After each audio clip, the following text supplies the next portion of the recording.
fan of Michael Jackson. I don't know. I guess the way that he was moving, the way that he got my attention, the way that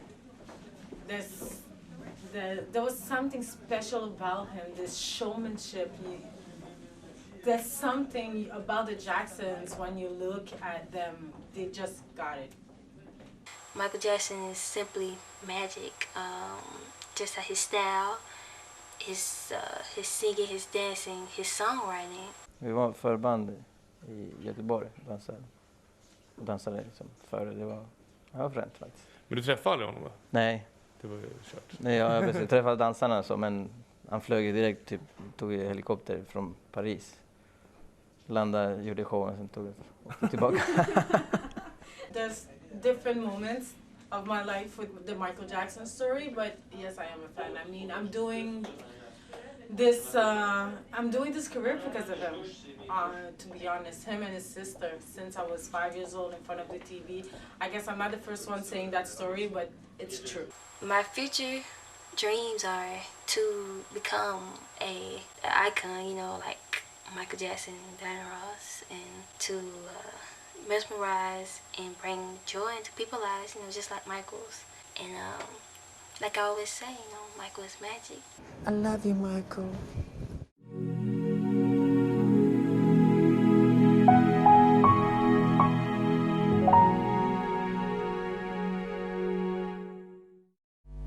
Nu ska vi träffa en tjej som älskar Michael Jackson.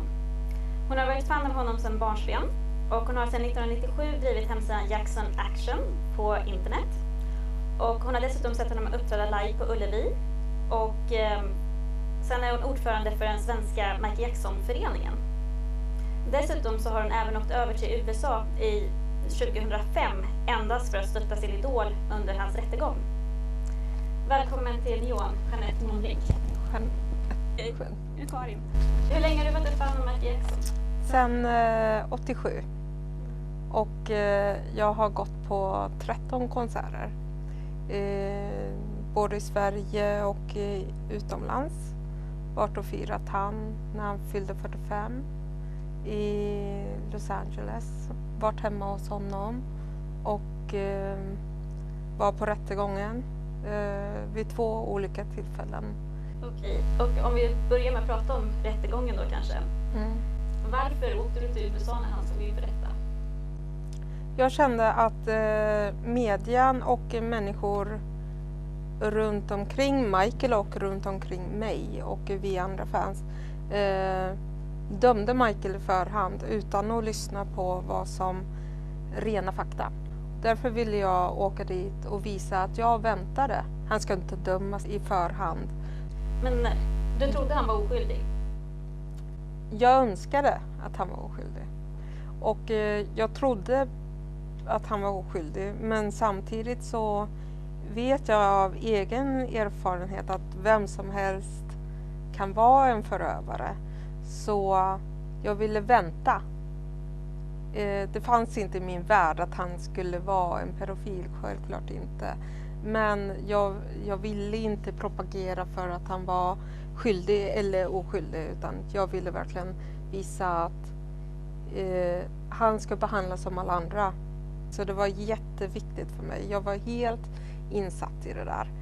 Jag hade läst varenda papper som kom ut om förhören, för det var ju offentliga papper, för att skapa mig en egen uppfattning. Inte lyssna på media, utan läsa exakt vad de hade sagt.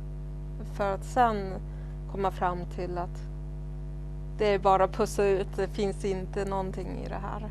Hur kändes det när man stod där utanför? Hur var stämningen? Jag var jätterädd, var jag. För det första kunde hela min värld krascha. För att jag har hakat upp så mycket, projicerat så mycket på Michael från min barndom, att han har varit det viktigaste i mitt liv. Så det var jättenervöst att stå där. Och vi hade bara en liten radio som vi hörde en stream där juryn läste upp domarna. Så då var det knäpptyst där ute, och så var det jubel och sen var det knäpptyst igen och sen var det jubel. Men jag blev helt blank för att jag kunde inte ta in det. För det var hårt. Plus att jag vart inte lycklig. Jag vart bara ännu mer olycklig av att inse att han har gått igenom det här och så är han oskyldig. Det är väldigt onödigt att plåga en människa så pass mycket. Och det är skyldiga, alltså hans bortgång skyller jag mycket på det här. Att jag förstår varför man äter antidepressiva medel om man har blivit anklagad ända sedan 93. Jag tror inte han var skyldig, men jag kommer ihåg då när de visade i domen då att han var oskyldig. Och så såg jag då att det var något dig på TV. Och då tänkte jag, men gud, det är en svensk som åkte till USA för att vara med på Michaels rättegång. Ja, men jag kände om det här var det sista chansen att se honom så ville jag vara där. Men jag åkte inte dit för att se han, utan det var ett statement från min sida att någon måste stötta den här personen. Och jag kände att det är för få människor som gör det. Folk säger att han köpte sig ur 93-anklagelserna, fast det egentligen inte var så. För det var försäkringsbolaget som gick in och betalade det skadeståndet. Och det innebär faktiskt att försäkringsbolaget har gjort en utredning och kom fram till att det kan inte vara så här. Men vid själva rättegången, du såg Michael då när han gick in och ut ur. Hur reagerade han? Jag såg han ju när rättegången började och då var såg han ju normal ut. Och sen såg man ju med tiden att han tappade vikt hela tiden. Och när han fick domen där så det var helt fruktansvärt att se. För det såg ut som att han kommer ramla ihop när som helst. Han hade tappat 12 kilo. Han såg helt knäckt ut. Han var inte lycklig över att han hade blivit friad. Utan jag tror att han kände också, men varför ska man behöva gå igenom något sånt här?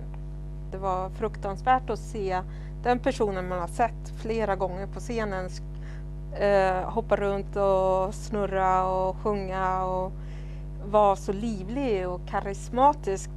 Och sen få se den som man älskar så mycket bara vara helt död, helt borta, helt förkrossad.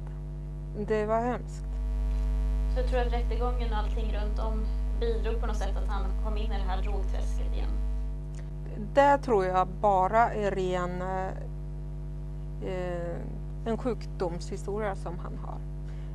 Det är baserat på den lupus och det vitiligo som han har. Man äter värktabletter då. Och tyvärr så är det ju så att man fortsätter äta det och sen blir man resistent och höjer dosen. Men jag tror att de här antidepressiva medlen, de börjar ju säkert runt 93 och får det här i ansiktet att någon som jag har hjälpt i livet, inte jag utan Michael, anklagar mig för det här. Och egentligen inte barnet utan det är föräldrarna runt omkring som har gjort det. Så allting kommer ifrån girighet. Och det är lätt att vara så mot någon som är som Michael för att han vill bara tro det bästa av alla. Och det är den förebild som han är för mig. Att man ska tro på människor och inte döma någon på förhand. Men Michael är naiv. Han förlåter, ger en ny chans, blir överkörd igen. Men jag tror att nu sist så hade han verkligen lärt sig det. Men det tog hårt på honom.